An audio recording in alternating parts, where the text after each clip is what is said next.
Okay, great. So I got the go ahead. So we're going to get started. There's a few people still filtering into the room that will be joining, but I definitely want to make sure to give Adija, Dr. Ogunyemi, enough time to be able to go through all of her excellent content. So welcome back. This is session 3 of Recruitment Boot Camp, Mental Health Staff Edition. So we're going to be talking about various things: compensation, benefits, career ladders, and there, sorry, Dr. Ogunyemi. I'm so used to saying Adija.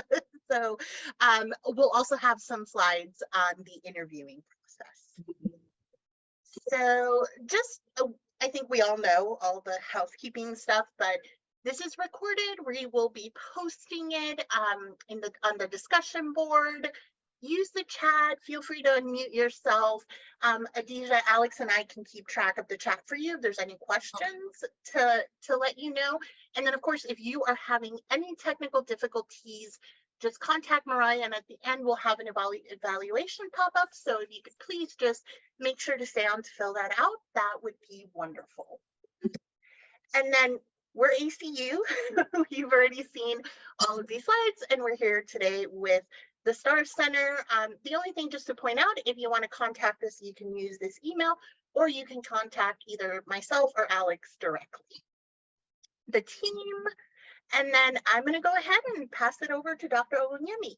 So let me stop sharing, and then you should be able to share.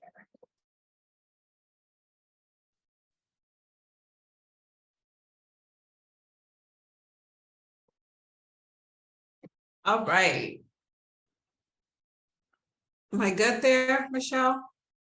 Yep, I can see everything. The slides look great. Awesome. Thank you. Good afternoon, everyone. It is a pleasure to be back again for session 3 of our recruitment boot camp. And today we'll be talking about the interview process, compensation and benefits, and also close with a discussion about career ladder and development. Michelle already went over the housekeeping rules, so I'm not going to spend much time doing that.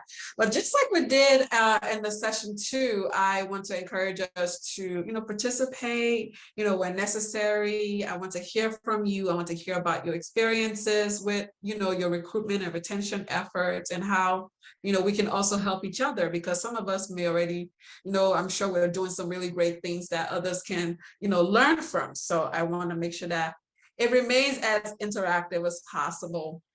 So part 1 covers the interview process, and the interview process starts when we're talking about effective candidate interview. It starts with a user-friendly application process, right? We want to make sure that our application process is as accessible and straight to the point as possible for our potential candidate. And because as a recruiter, you are competing against so many other recruiters, right? So you want to be able to get those high quality candidates as well. So it's important for you to make your application process user friendly.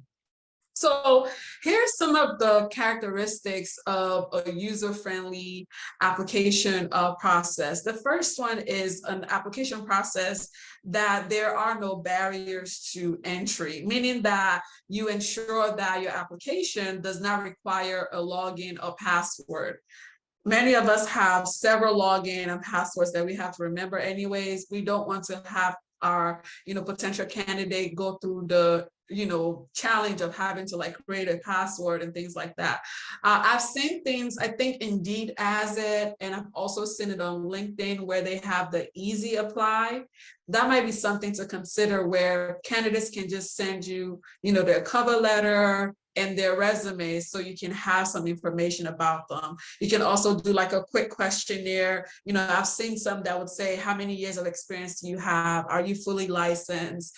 Just key information that you need to have about a potential candidate. So make sure that as much as possible, you're removing barriers to entry.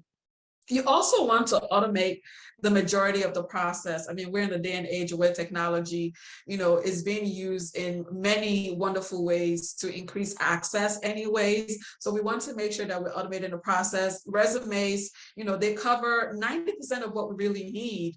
for most jobs. So we want to make sure that the application process is simple, right? Or if you also have an application where it can take some of that data from their resume. I've seen some job applications where you upload your resume up front and it will kind of populate some of the other, portions of the applications for you. So that might be something that your company wants to look into, investing in.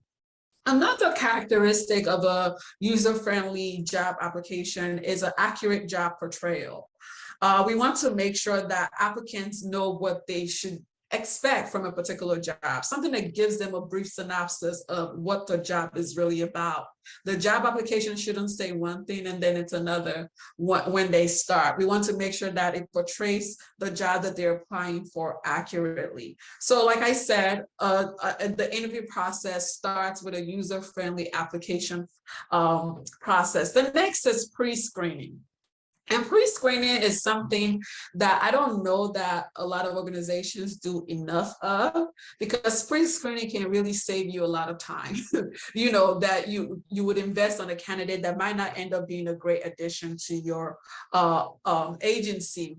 You want to make sure that, whether it's HR doing it or the recruiter, which in this case would be like a behavioral health director or mental health director, whoever the leadership person is in the mental health department, you want to make sure that that pre-screening is conducted by HR that is familiar with the behavioral health department or a behavioral health director. That is important. Make sure that you have pre-screen questions that are specific to the mental health provider, which is why I know some companies you have to do things through HR, but it's important for the recruiter and the HR to work together to put those pre-screening questions together so they know what you're looking for as a member of the behavioral health department.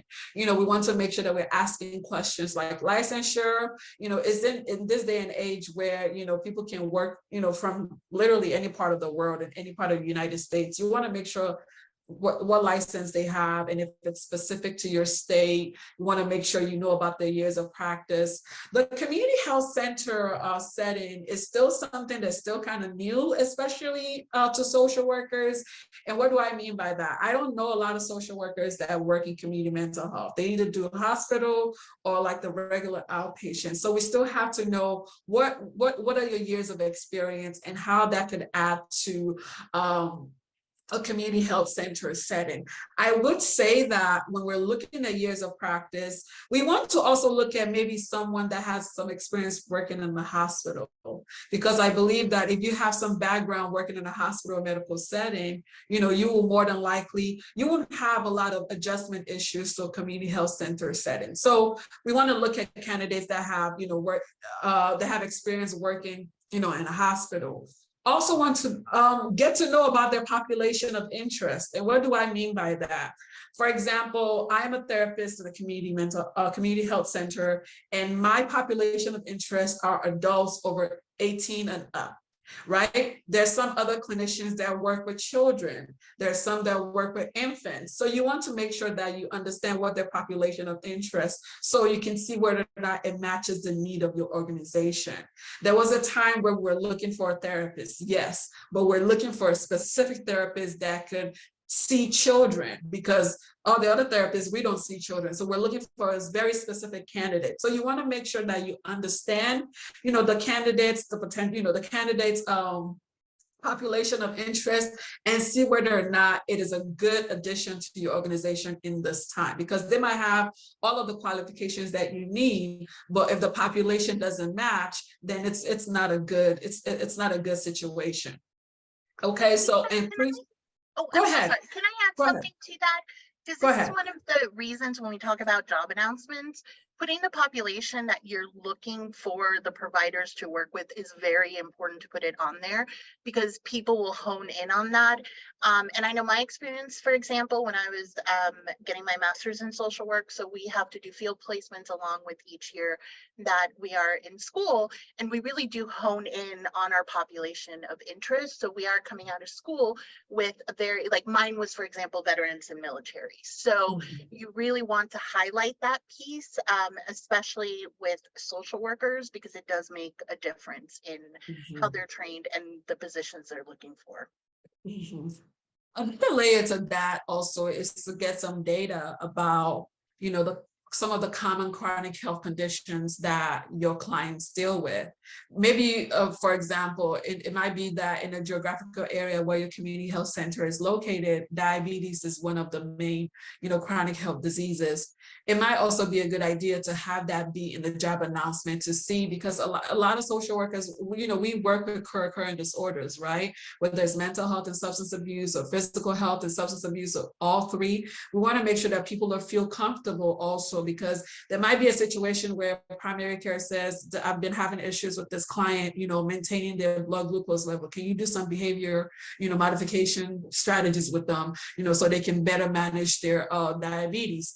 That's something that, or someone that works in a community health center will come across, more often than if you were just doing regular CMH or other settings. Okay, so the next step in the interview process, of course, is the on-site visit, and some things to consider before the visit.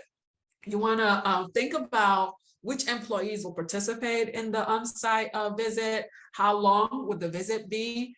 I think the length of the visit should be communicated ahead of time to candidates so they can expect, okay, I'll be spending an hour here, or 2 hours here, or whatever, the duration of time. It should be under 2 hours, so you're not taking a lot of people's time out of their day.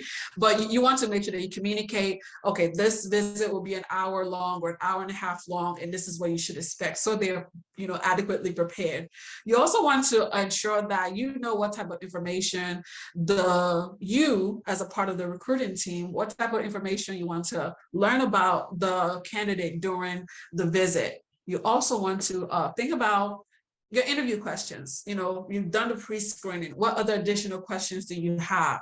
You want to make sure that you prepare those things before the visit. So going into, conducting an effective interview, here are some things to consider. The first one, obviously, is that you want to make sure that you're prepared.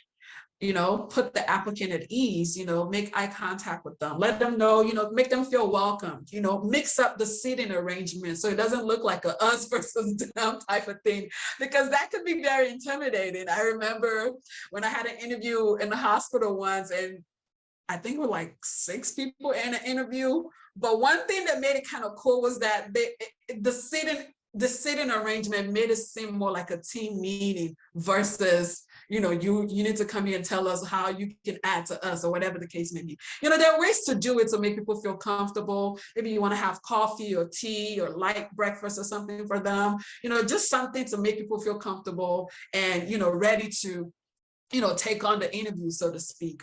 Ask open-ended questions, of the participants, questions that they can add, some of their own personal experiences, professional experiences too, not just yes or no, because we really won't get to know much through yes or no, closed-ended questions. We want to make sure that we learn about them. Tell me about your professional journey so far. Tell me about your experience working with clients in low-income communities. Tell me about your experience in this. And it doesn't necessarily have to be that they have experience in that particular area, but they might have a passion for it, and that might be good enough for you as a recruiter. Okay, you want to listen carefully, obviously, to their responses. A lot of times the questions that we have written down are answered during conversations. So you want to make sure that you listen carefully and maybe skip some questions that you feel like has been adequately answered through those conversations. Obviously, you want to make sure that you take notes. It's tough to take notes during an interview because that in itself can be intimidating, but find strategies to take notes. There's, a lot of the social workers, we know how to take really good notes and shorthand different things that will make sense to us later on. So take notes, make sure that you're gathering the information that you need in order for you to be able to make an informed decision about a candidate. Okay. You want to think long-term as you're, doing this on-site visit with your candidate. Effective candidate interview, it involves thinking long-term, how you can retain, your providers and minimize recruitment problems. Be honest about some of the challenges that you're having with recruitment, and retention issues. Be honest about that as much as possible to see where their head is at as it relates to the challenges that you're experiencing as an organization. Understanding, those specific retention issues will allow you to be able to, communicate that to a potential candidate. So in terms of interviews, here's some other special considerations for a mental health provider on-site visit.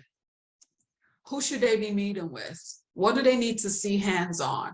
You know, how are you going to be educating the provider on what the organization offers, from licensing to supervisory needs to organization culture, all of those things. They will go through them one by one. So who should they be meeting with? I just want to throw that question out there. When you have a mental health provider, potential candidate coming for an on-site visit, who do you think they should be meeting with? Who should be part of that team, the interview team, recruitment team? And you can unmute yourself, put it on in the chat, however you prefer. See, And I know Susan also Dr. Ogunyemi is comfortable with calling on people.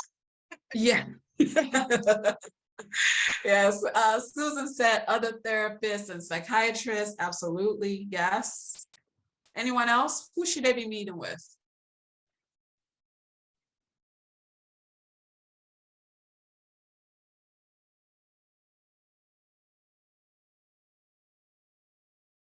Human resource, behavioral health director or manager, LISW director, behavior. Absolutely, I love it. The COO, important. Yeah, so they should be meeting with people that they will be the clinic manager, BH director.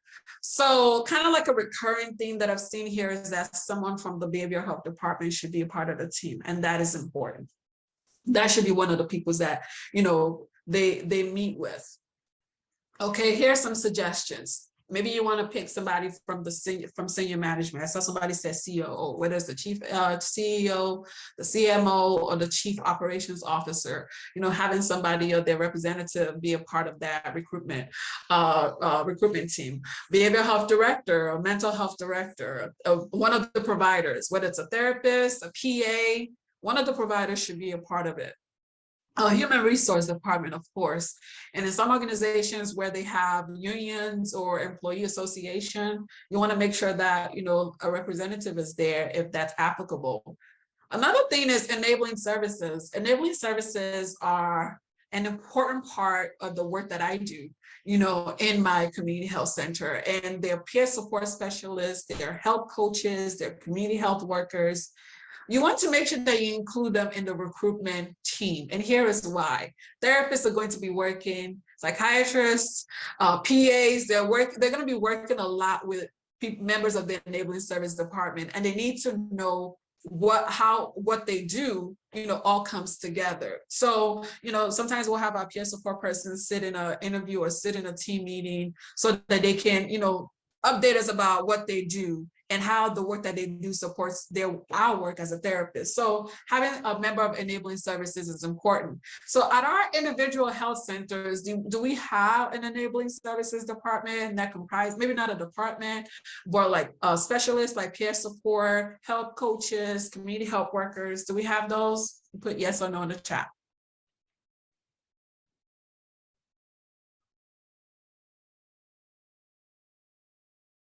Okay.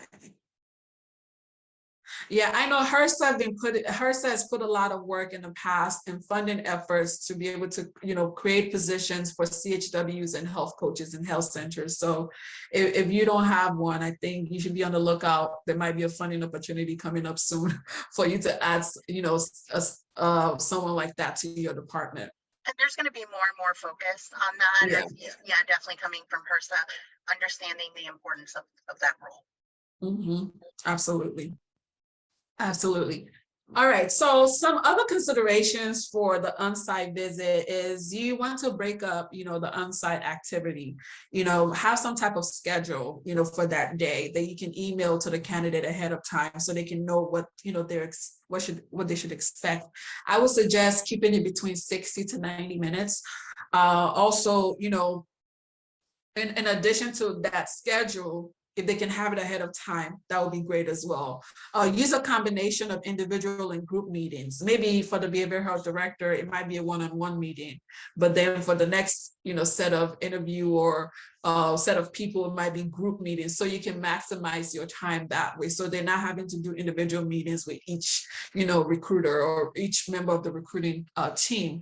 Also, meeting with somebody, their peer, whether that's a therapist or a psychiatrist, meeting with somebody that's doing the job that they will be doing is a must, because that way they can have an idea, they can ask questions, or you can have your providers themselves be prepared to give them some feedback about what a day is like in the life of a mental health provider in a community health setting. I've had some interviews that we've done in the past where candidates have been able to sit down with one of us to ask questions about what we do and things like that, and I found that that is important and beneficial.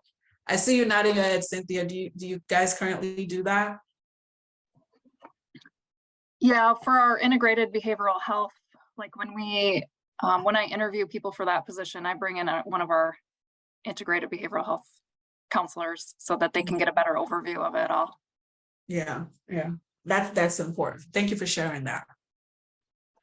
Okay, so another thing too you want to take advantage of during that on-site visit is to discuss what your organization has to offer with the candidate. Sell yourself.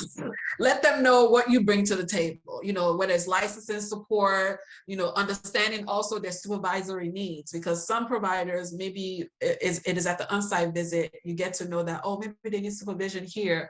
And it may not necessarily be that they need supervision for their licensure.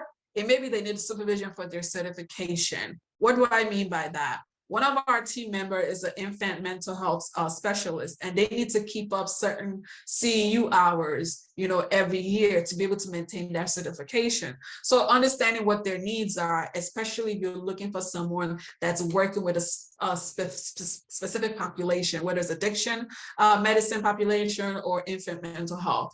Also, talk about your community data and health trends, so they know, what are some of the common chronic health conditions that your health center experiences with the patient that it serves. Also, organizational culture. That is a big one. And Michelle and Alex is going to be talking more about that in depth in the next session.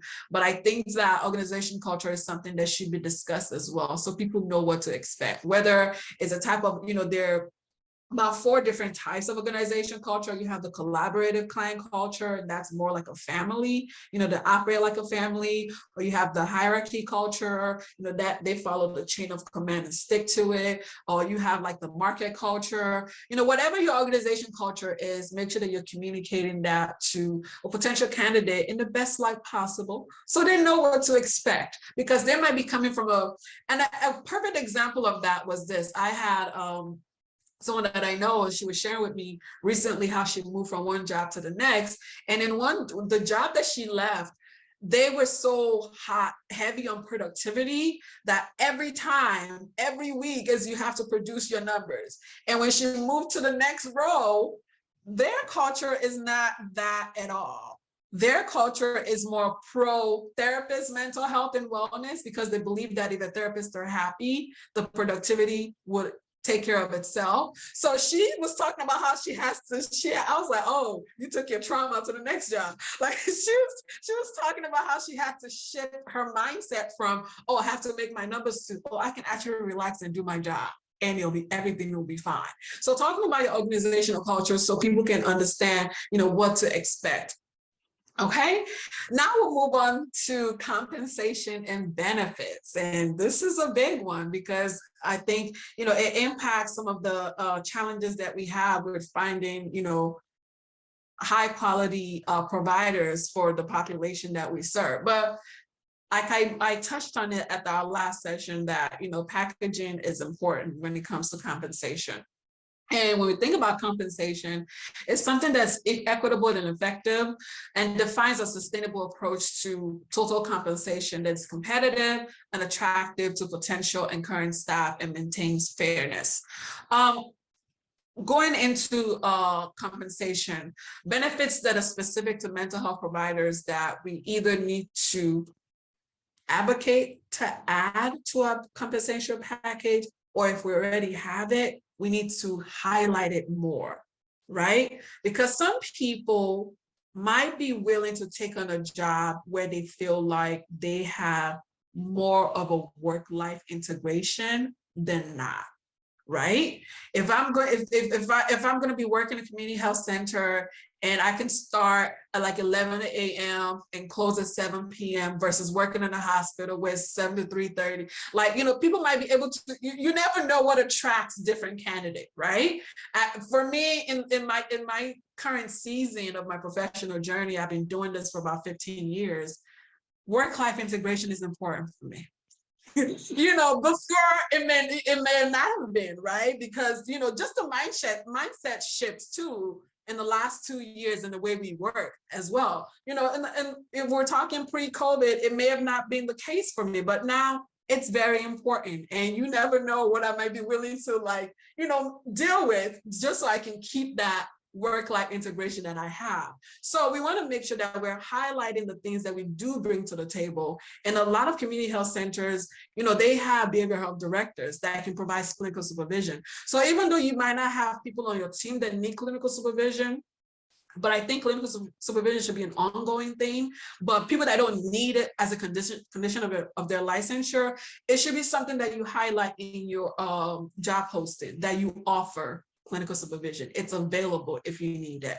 You know, licensing support. Does your organization provide licensing support? Continuing education, flexible work schedule. We'll touch on those things, you know, one by one. And, you know, clinical supervision, it is what it is. You know, people need it as a condition of their licensure. People need it to continue to keep their CU certificate.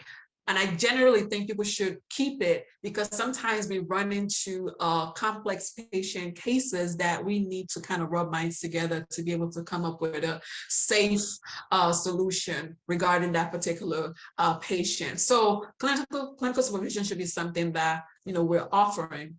The next thing is licensing support. With my current community health center, they do offer licensing support. And what this means is that, you know, every, I think for social work license in Michigan is every 3 years that we have to renew. My current employer, they pay for the license. I think it's like $81 or something. They pay for it. It's not a lot of money, but the fact that they offer it, it's like another added bonus, right? So if that's something that you might want to advocate for in your organization, it's not a lot of money for the therapists, especially to renew, you know, their license. That could be something that you can even add to their CEU credit. And speaking of continuing education, you want to have a continuing education package. You know, I want to just go around the room to ask us, does our current organization that we work for or with, do they have a CEU package for their providers? Do you know if they do?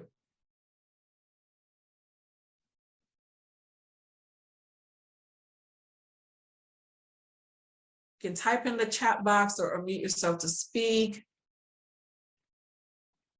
Okay. Awesome, awesome. We want to make sure that we add that to our job posting, that's something that we offer. We offer continuing education, you know, continuing education funds.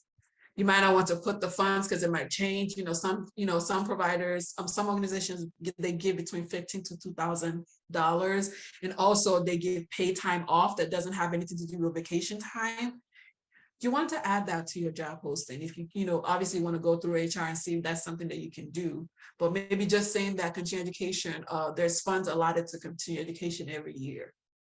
That's money that I, as a provider, if I'm looking at your job posting, I'm like, oh, I don't have to spend money on that anymore. My, you know, this potential company that I could possibly work for will be taking care of it. You know, and that could go a long way for some people. So if that's something that you already have, make sure that you include that in your job posting so potential candidates know what you have to offer as an organization. Okay. And the next thing is also flexible work schedule. And, you know, with the way the world is right now, that's something that's not new to people. And if your organization is the type where everyone is like fully back in the clinic now, maybe considering having people have 1 to 2 work from home days, a flexible work schedule, days that they can do telemedicine for that day. Maybe it might be Wednesdays, might be their telemedicine day, and have the therapist rotate, those days, of course, so you have coverage in your clinic. Maybe you might have a situation where some therapists prefer to work, they don't want to wake up at 8:30 and be at the clinic. So not, maybe they might want to do, they might have younger children or what have you, things going on in their lives. Being open to people working 11 to 7 schedule, as long as the clinic is, open, is their business hours, having them work alternative schedule. And that could also increase access for some of your clients that work. Right now, we don't have evening hours of my current clinic. So some clients, they just have to like make do, and we, do paperwork so they can be able to take time away from work. But if we had evening schedule, or and your organization, provides that, why not have that? It's a win-win situation for both parties. Okay. And Adisha, we've actually had in some of the other trainings we've done where some of the feedback we've gotten is, people have to be in the health center because that's the only way to work with patients. And especially when you're looking at behavioral health, mental health, that's not always the case. Like you said, it can increase accessibility.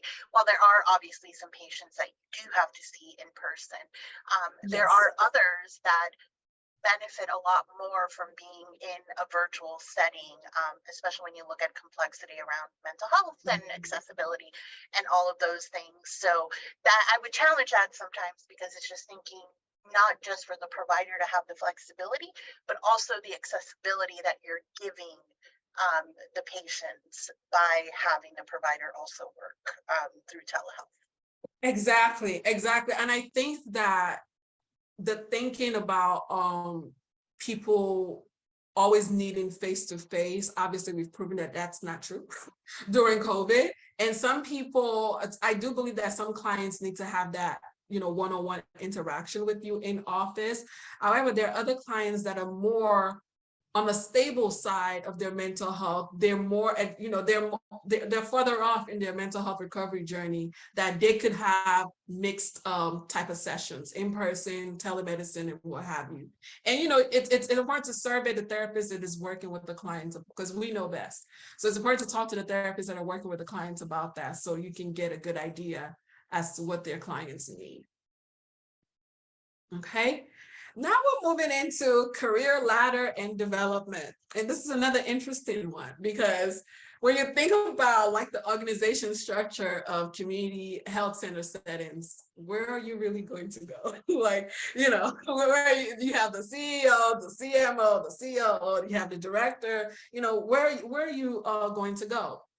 But there are ways to do this, right? There are ways to do this. And first, I just want to talk about the different types of job promotion. So we have what is called the horizontal job promotion. And that's the situation where there's an increase in pay and in the title for an employee, but with little to no change in their responsibility. So you have maybe a manager move into like a senior manager role, or a specialist moving into a senior specialist role, or you have a therapist. I've seen some organizations do that, where you have therapists move into a lead therapist role. That might be something you want to consider for your organization. If you know that people don't necessarily, they can go up, but maybe they can, increase, in their title a little bit with increased pay, of course. Then we have what is called vertical promotion. And that is that upward movement that we all know, when we think about promotion, that's what that is. You move from one title to the other, from manager to director, from director to a C-level executive. Then we have what is called a dry promotion, and nobody wants that, and we should not even consider that. And it involves all the responsibilities of a new title, but without the benefits that come with it. Nobody wants that. I almost wanted to remove that from the slide, but we have to talk about it, because this is something that people experience, right? And it's a no. We should not be doing that. But with people wanting to see that, the type of work that they do is value, and also wanting to see that, oh, I've been working for this organization for so long. I was a therapist, now I'm a lead therapist. that's something that you might want to consider. Maybe after 3 to 5 years, you consider somebody for lead therapist role, or maybe, whatever the time, the parameters may be for you as a leader that you are predetermined, do the evaluation, make things make sense for people as far as like the work that they do.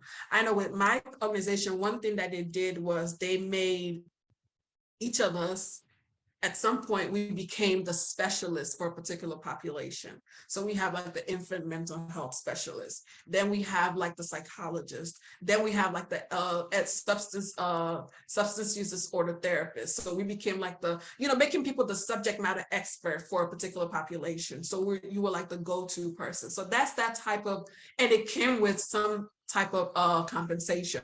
So that's something to look at, when you're looking at how can I really, do this career ladder and, promotion thing in my organization. So something to consider is using those, senior therapist or senior social worker or lead therapist, roles. Michelle?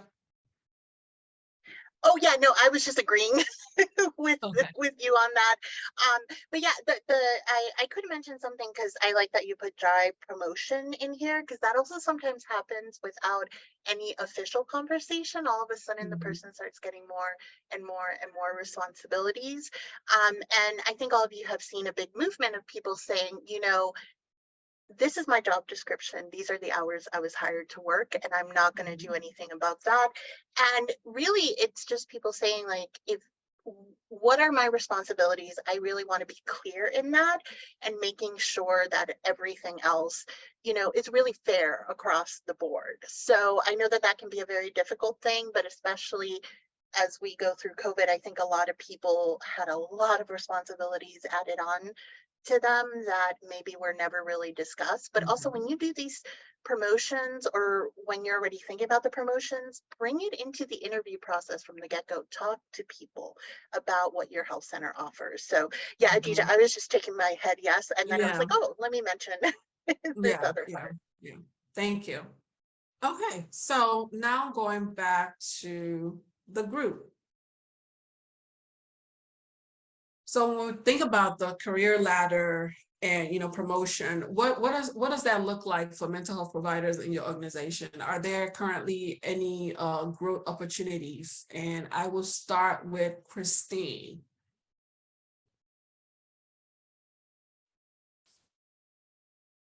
Are you there, Christine?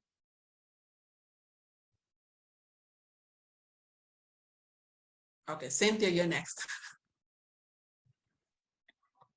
Currently not officially any of those things, but I'm trying to work on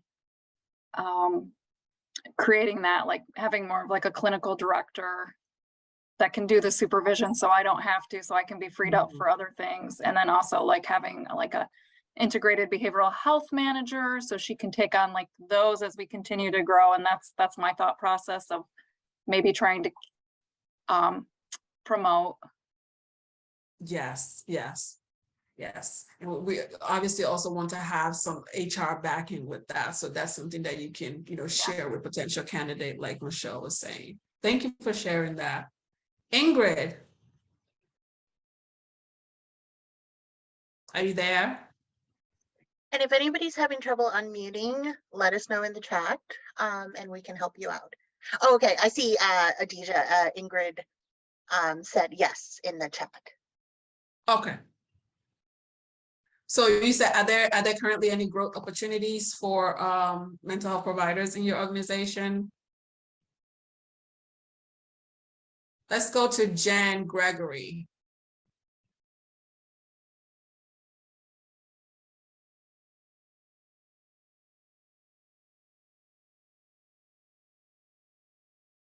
Okay, Ingrid says, sorry, I was having trouble. Yes, we do have room for growth, and we always try to hire first internally possible. Okay. All right, anyone else? Christine said, apologies, we certainly have opportunities to solidify career paths and identify growth opportunities for external intern. Okay, all right, so you have something in place. Okay. Adija, can I also share a story around this? Because I think sometimes, yes. when we look at behavioral health, mental health providers, we think that their career trajectory will only stay within that scope of wanting to be a therapist or only wanting to work in behavioral health. And that's not always the case. So, looking at C-suite positions, things like CEO, COO, those type of things, you should really also look at your behavioral health workforce.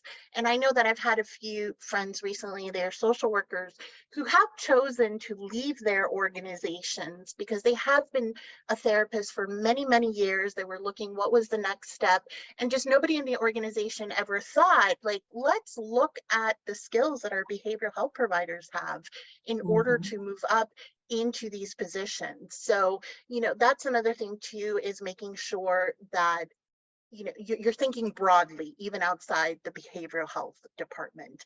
And Adija, I also see Jen put that their answer also mirrors Ingrid's. Okay, awesome, awesome. And just to your point, right, there's a lot of move towards the tech companies. They're creating a lot of apps and systems for people in like what we'll consider social work space. And I've seen some conversations about social work and tech as well. That's a role that that's an industry that social workers are not traditionally in. And I always make a joke like social workers, and we're not created, even though we work with people, social work, we work in host settings, which that doesn't make any sense. But that's another conversation. That's another conversation. And it's just interesting that now social workers are going into tech, and I think it's important because how would you be creating things for people to use and you're not including, a profession that actually works with people, So yeah, learning about what people's where they see themselves in a few years is important. Just having that honest conversation, and obviously not feeling like they're going to be penalized for sharing their truth as well. And that goes into that relationship building with our staff, to where we can have some dialogue about our career trajectory, where we see things going. And Jen put another comment in the chat that said, we also moved our social workers to contracts so they can make more based on experience. And Jen, I'm actually really glad that you brought up contracts, because Adija, I think you remember from our last recruitment boot camp that someone had asked a question. They were having difficulty with their social workers agreeing to sign contracts. And part of it was they did not allow them to practice outside of the health center, really limiting their ability to bring in more income, all of these things that are incredibly important, especially when you have all these student loans with the degrees that you have. So I just, Adija, I just wanted to point that out for you as well, because it got me thinking of something we had talked about last time. Yes, and also, I don't know if this is along the same lines of what Jen is saying in the chat there. There was an organization that I came across a couple of years ago where you'll be hired on as a member of the team, but however, you didn't get any benefits. It was just a fee split. So they guaranteed how many that you would get clients. There was a fee split, and you had a higher income from that. And then you would deal with your health insurance and vacation however way you see fit. It didn't come with a benefit.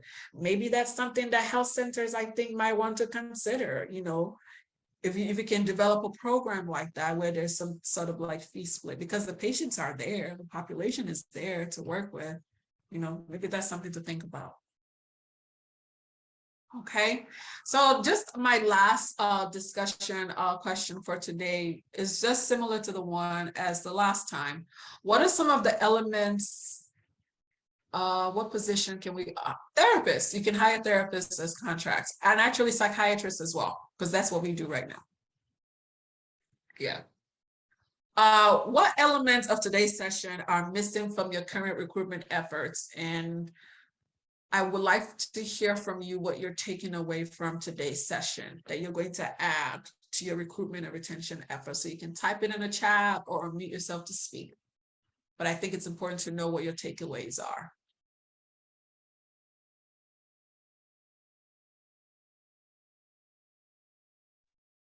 Anyone? I think that when you talk about adding stuff to like Indeed or anything, it's like actually putting, continuing education out there, like adding that package. Like you don't necessarily have to say what it is, but you could say like that could maybe bring somebody in like, oh, they're gonna pay for my continuing education. Yeah, yeah. Thank you. Thank you for sharing that. Katie said, I like the ideas of leads and specialists. I like to create growth opportunities for more, specialties. Absolutely. Mai said, building vertical and horizontal promotions. Yeah. Yeah.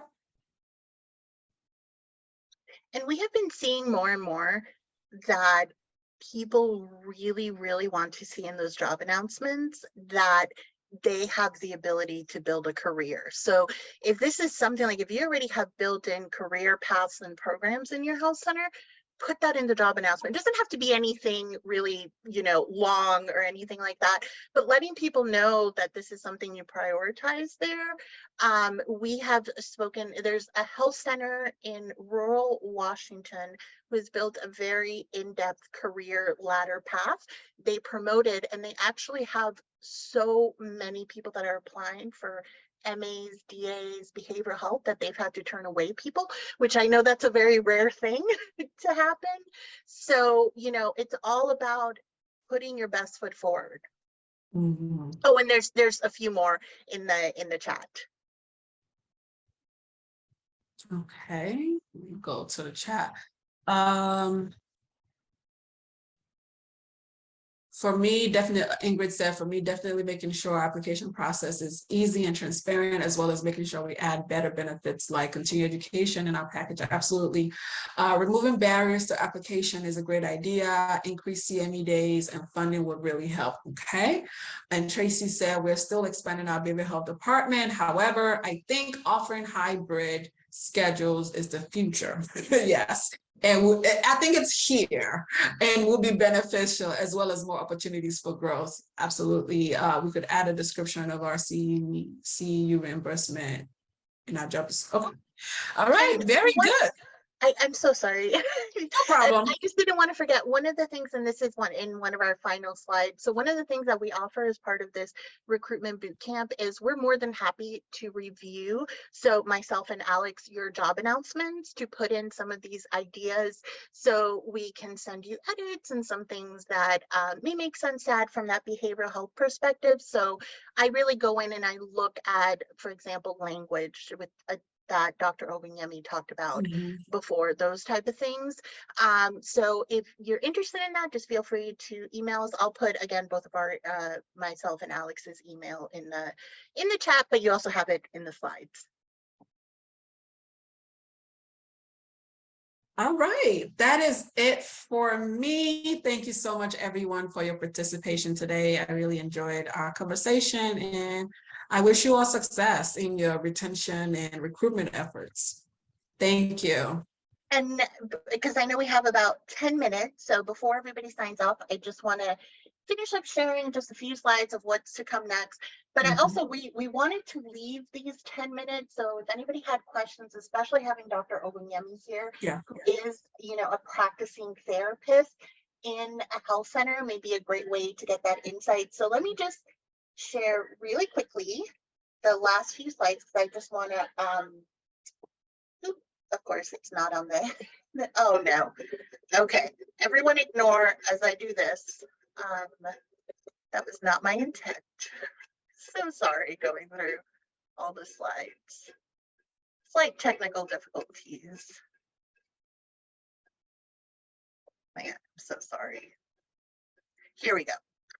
So assignment 3, Alex is going to be putting that on the discussion board. It is going to be those same type of tables to make you think about what we talked today and help it put it in your comprehensive workforce plan. And then again, these are just slides. You can see them in the discussion board, but if you have any questions, reach out to Mariah. She can help you out. Everything is on there. And then October 19th is going to be our last session. We're gonna pack in a lot, but we really want to talk just really that initial discussion of onboarding, as Dr. Ogunyemi said, organizational culture, and then the integration of behavioral health with physical health, building in the importance of having an integrated team. And then we will wrap up with thoughts and reflections. And then finally, the last few slides here all just have different resources, as I mentioned, the job announcements. And then I will stop sharing here just to see if anybody has any questions for Dr. Olunyemi. Yeah. All comments.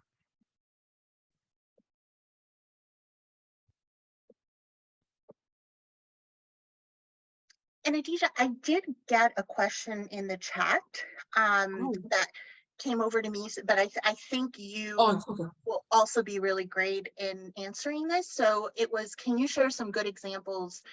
Sorry, can you share some good examples and bad examples of job announcements? And one thing that I want to say that always sticks out in my head was there was a job announcement that talked about the population that the providers would be working with as difficult. And there wasn't really that person-centered, that strength-based perspective. And I think when you're looking at it, and it also mentioned being sympathetic to that population rather than empathetic, those are really important things because these are clinical, or these are terms that are also used in a clinical setting. If you don't want to say that you're sympathetic to someone, you want to say that you're offering them empathy. You don't want to put on there that the population is difficult, but rather talking about the complexities of what they would be facing working with this population. So that's not an overall job announcement, but that's what we go in and look at, some of this terminology and language, because what it is when somebody is coming in, I know myself as a social worker coming in and be like, oh, they definitely don't know. Like they're using it, they don't know the difference between, and those are really small, they're very basic, but I always like to give that. And then also one of the things for a good job announcement that we always really emphasize is putting a salary range, because people are really looking for that. And indeed, if you don't put it, they like to put it for you sometimes. So you don't want to be dealing with that. But sorry, Dr. Olunyemi, if you want to also. Yeah, no. I was just, I was just nodding to what you said, because Indeed might create problems for you and LinkedIn. So just go ahead and put a range so they don't put one for you. Speaking of job announcements, like good or bad ones, there was one that I came across recently that I thought was good in the sense of the starting with what they offer. And I just wanted to see if I can share them. Let's see. I like that they put that right off the top, like, okay, here are the things that we offer. It is a Chrome link, so I'm not sure if we'll, let me see. And Adisha, as you're looking that up, and if we can't find it, we could always put it in the discussion board. I just want to let everyone know in about 2 or 3 minutes, Mariah is going to launch the evaluation, so if everybody could just, right before we sign off today. Okay. Do you see my screen? Yes. Yeah. Okay. I like that. I mean, there are other things that I think they could add to this, but I like that they started with what they offer. Right? The competitive wages. I also like the EAP part of it. I work sometimes with like the EAP program, and that's something that I think is not highlighted enough in job applications, because that's a benefit that people have access to, like, I think up to 12 sessions a year if they were struggling at work, you know, putting that there, you know, the National Health Service score, which we talked about, you know, before. You know, talking about like what they could possibly add to this, just looking at it, maybe more about the population that, you know, this particular therapist will be working with, talking more about the company. I like that it's succinct enough for you to be able to see, okay, this is what they offer, but just a little bit more about the company and what they'll be offering. However, this is on the websites, on their own websites. So if you wanted to know about the company, you can just go to the About page. But if this was on a LinkedIn or Indeed, maybe just a little bit about the company will be beneficial. And also being clear about the licensure that you're looking for. Just saying like a master's degree in social work or whatever. It should specifically say we're looking for a fully licensed, limited license, and what have you. So here's just a couple of things that I think this particular job announcement would be better if it was added. But I like that they started with what they offer, because people want to know what's in it for them, right? One great job announcement was in a health center that I saw. What they did was they included a link that went directly to their website. So it made it easier for people to learn more about them. But The then, yeah, link went to a portion of the website that had just little short videos of how great like the hiking was there and how Yeah. great the clients were in the community, those type of.